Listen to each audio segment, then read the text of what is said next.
Howdy friendos, Crazy Jason here. Long time no see. I apologize. But I'm hopefully going to be getting back on the road of doing regular videos. I know you've heard that before and you're thinking, Crazy, just don't even say it. But the thing is, there's a huge difference. I now have a producer. I have an in-studio producer who's going to be cracking the whip, as it were. Who cracked the whip tonight? Cracked the whip tonight and made me sit down and make this video, even though I didn't feel like it, because I need to get back on the hobby horse. Anyway, her name is Kacey. Kacey Esack on Twitter, so definitely follow her on Twitter. She does hashtag games. Friday Fondue every Friday night at 8 o'clock if you're into movies, pop culture, definitely. And follow me, Crazy Jason, on Twitter if you want to interact. And subscribe to me on YouTube. Oh yes, and my producer has her own YouTube channel, Friday Fondue, right? Right. Me and at eFoxFam. Yes, at Friday Fondue on YouTube. Go forth and subscribe. They will have content coming soon. Yeah. Okay, so for this video, I just thought of something new all of a sudden. And it's going to be called Movie Roulette. And what's going to happen is, Kacey's going to hand me a movie. I have no idea. I don't have any notes. There's nothing here. My laptop's here, but it's closed. I have a Diet Coke and a completely clear glass surface. And I have no idea what movie she's going to hand me. The idea being, she hands me a movie and I have to talk about it. Give a review, whatever it is I'm going to do, and I have no clue. She's got a stack of movies over there. So, I don't know. It's a crazy idea. It's a 3 a.m. idea, 3 o'clock in the morning idea. So let's get started, I guess. And I'm assuming you've seen the movies I hand you. I certainly hope so. Okay. If not, you know. Are you ready for the first one? Yeah, I'm ready. Okay. Ah! Wasn't expecting this. Silver Linings Playbook. Love this movie. Bradley Cooper's best performance to date, in my opinion, although I haven't seen American Sniper, so I can't say for sure. And also, wow, am I whistling now with the S like an old man? Jennifer Lawrence is really great in this movie. I like the story, and it's based on a book, by the way, but the way it's translated to film, it has a very sort of old school, feel-good Hollywood ending to it, which I really appreciate. And I want to say something about David O. Russell, because he has a very unique style. There's a lot of really good directors working right now, David Fincher, Christopher Nolan, and they have a style, but nobody currently, of this current crop or this current generation of film directors, no one shoots like David O. Russell. The closest that I can think of would be probably Terrence Malick. But just not only the framing, but the choice of lenses and the Steadicam work that he does. He's just one of those, he's become one of those directors where when his movie comes out, it's one of those must-see movies. Like a Scorsese movie comes out, you gotta see it. Tarantino, you gotta see it. And now David O. Russell has become one of those directors for me. Gotta see it. Gotta see it. Gotta see it. So Silver Linings Playbook, I highly recommend it.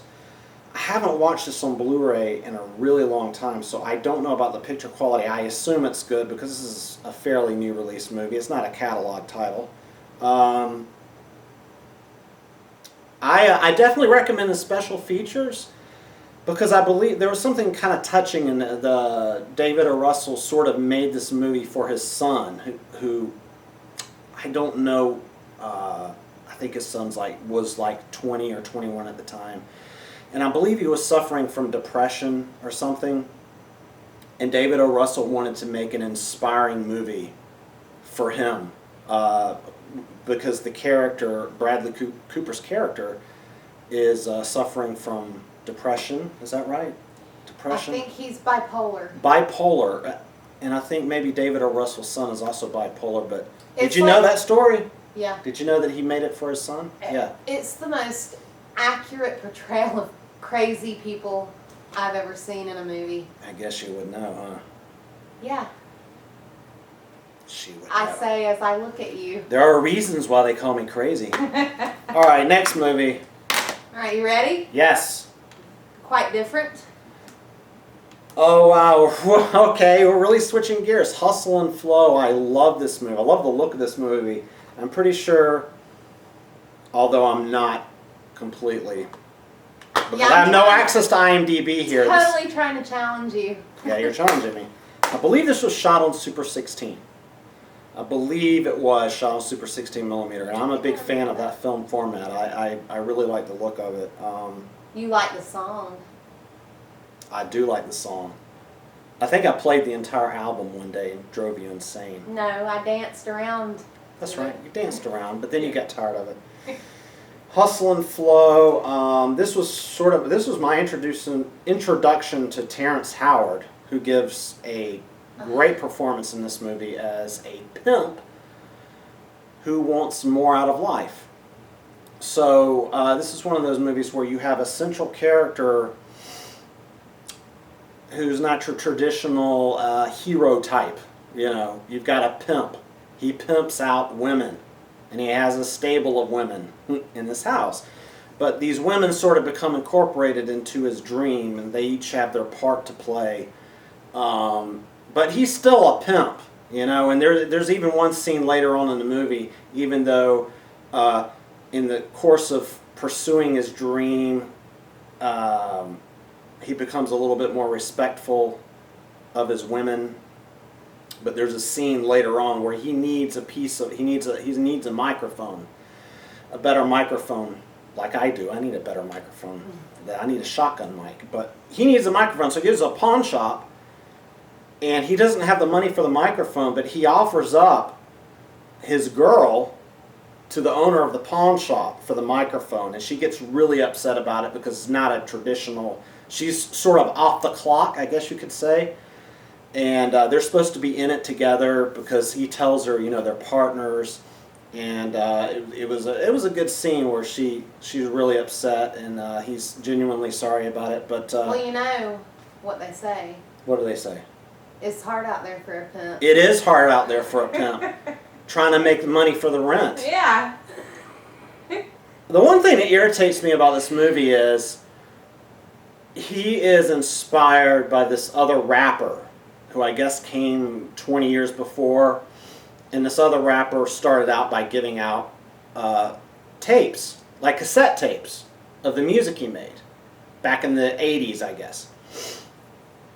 Now, you have this guy, he meets this guy who, funny enough, he works the soundboard at a church. So he knows about sound mixing. So he brings in to Terrence Howard's house all of this really professional recording equipment. And he even encourages him, you got to buy a better microphone. But with all of that, and this movie is 2006, so CD burners I don't think are really that expensive at this juncture. And CDs are the preferred format. Nobody uses cassette tapes, but they still dump it onto a cassette tape. So his big night, where he goes to meet the rapper, he's coming into town to visit his old hometown, and he has an opportunity to give him, like a screenwriter would try to pass off their screenplay. Are you trying to signal me to hurry up? Really? What? What does it matter? To get to the, Get to the goddamn point. No. There's no point. You're handing me movies. I don't know what they are. Well, no, I'm impressed with. I'm highly impressed with how much you have to say about this. Well, thank you. I could go on and on, but I guess No, finish your story. I just was saying, story? wrap it up to get to the next. But he movie. brings him the cassette tape, and that's one part of the movie. It's really, it intrudes on the experience for me. It may not for you, but it does for me, because it's, I'm thinking, why is he taking a cassette tape? This is his one chance. Like what is Eminem in 8 Mile? You got one chance, right? You got one chance. And he takes a goddamn cassette tape. You know, and the guy's like, what am I going to do with this? And it leads to some drama. I don't want to spoil it for you if you haven't seen it. I highly recommend Hustle and Flow. Hustle and Flow is a great movie. Terrence Howard's so good. Terrence Howard, I think this was produced by Singleton and John Singleton. Anyway, The music's the music is awesome. It's on my iPhone, whatever. So next movie. Next movie. Yeah. One of my faves. One of my when I'm sick I like to watch. So here you go. Oh no, it's gonna be. Let me guess. I'm not looking at it. Let me guess. This is going to be a what's his name? David Fincher movie. Nope. Wrong. Inside Man. I've talked about Inside Man before in one of my previous videos, I believe. It's my favorite Spike Lee movie.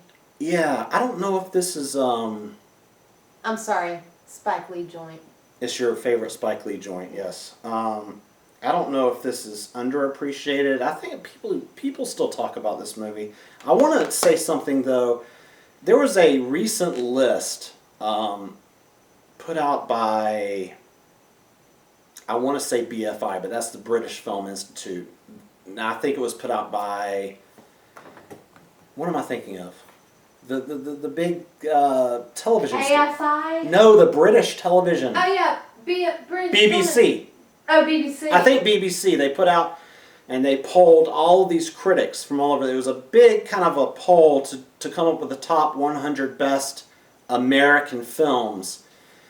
And what surprised me, one of the movies on that list that surprised me was 25th Hour, which is another Spike Lee joint that Meh. she says meh.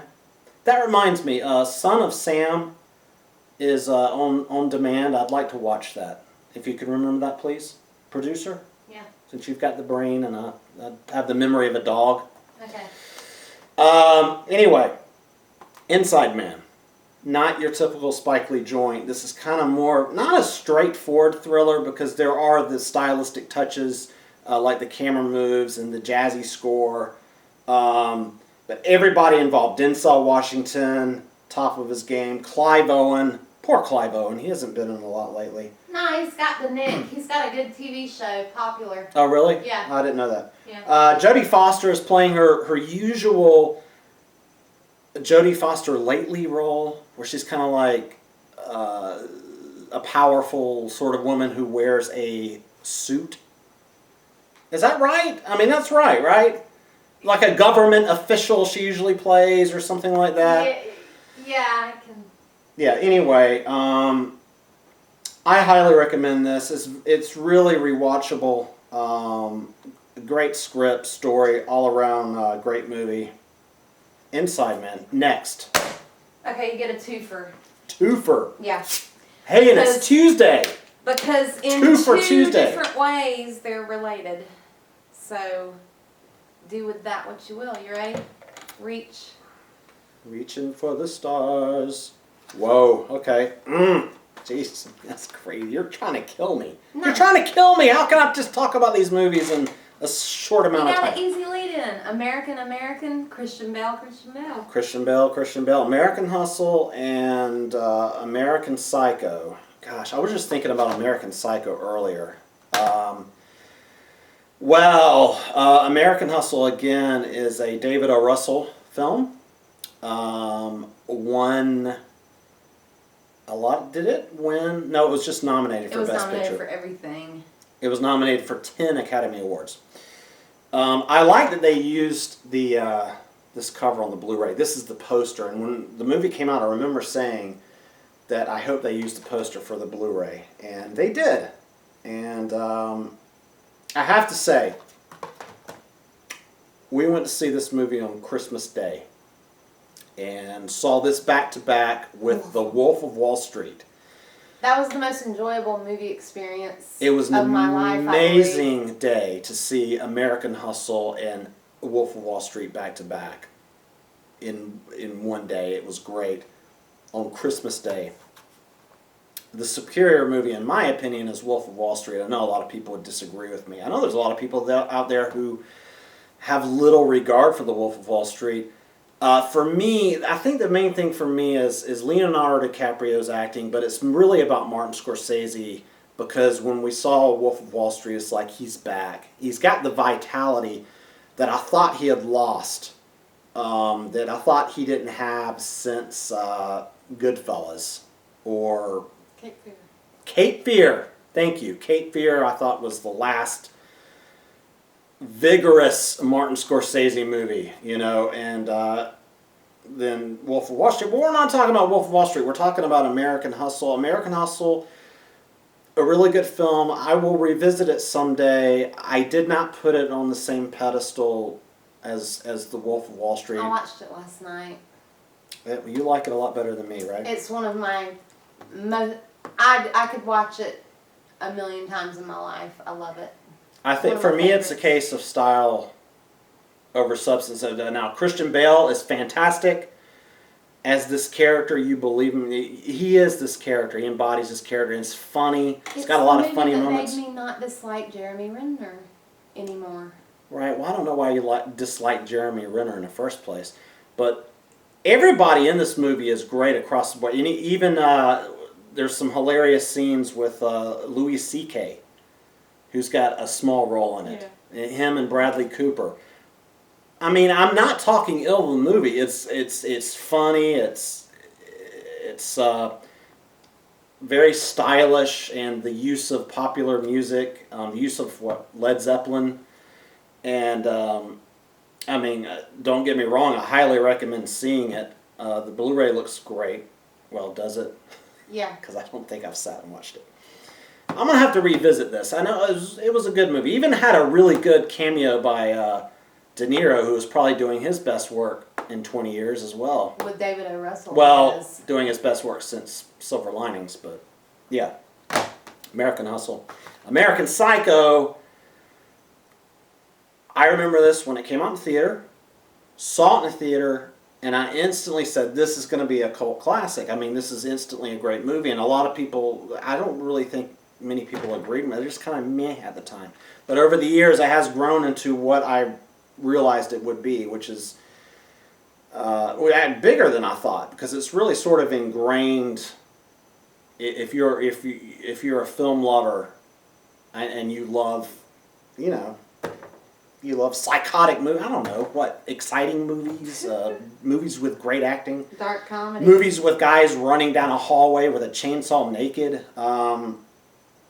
That's American Psycho. This Blu-ray is ass. So it's a step up from the DVD. Actually, I want to put this. I think I want to watch this. Okay. I want to watch this. But anyway, American Psycho. What can I say? If you haven't seen it and you love movies, then what are you doing? Stop everything and go see American Psycho.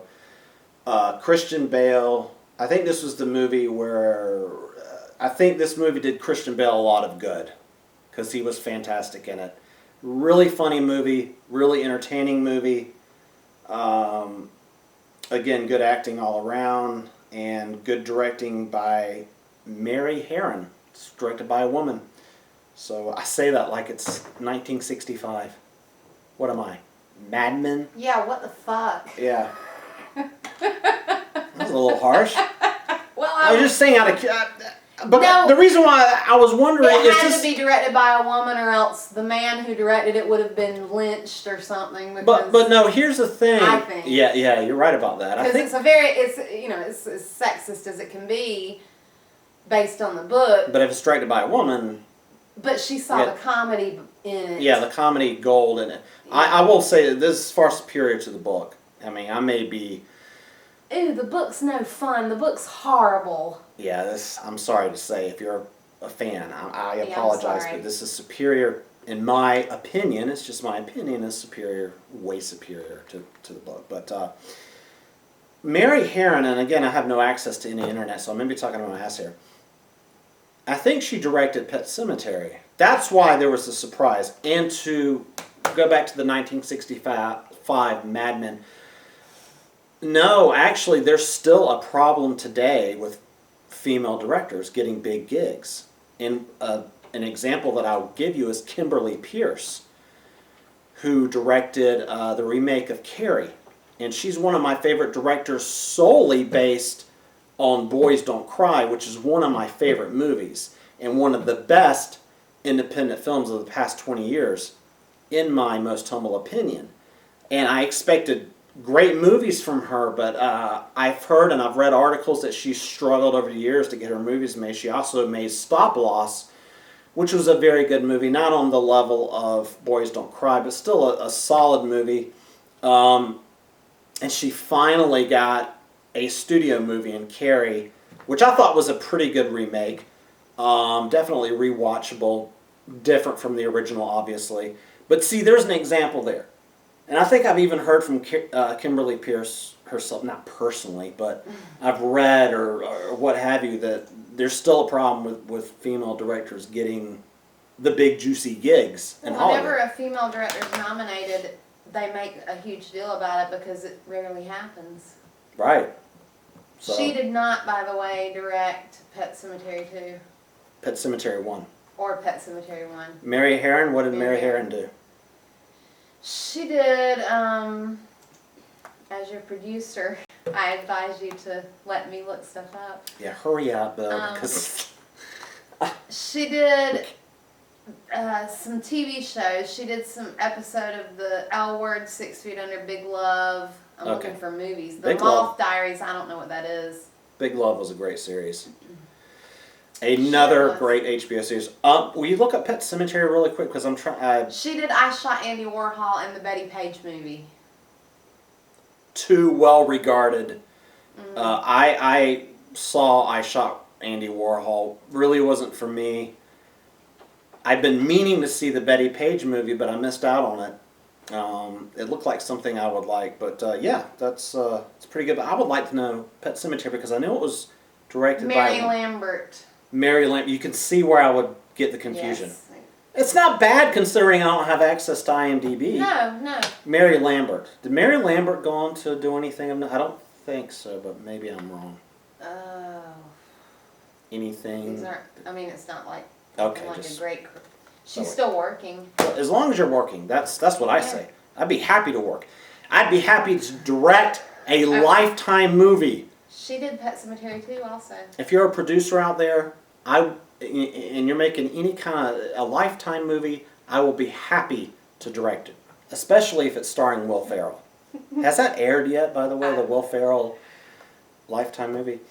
Okay, folks, well, I think that'll wrap it up, unless you have any more surprise movies for me. Pull one last one, or? No, I think we probably wrap it up there. If you enjoyed this, guys, let me know down below.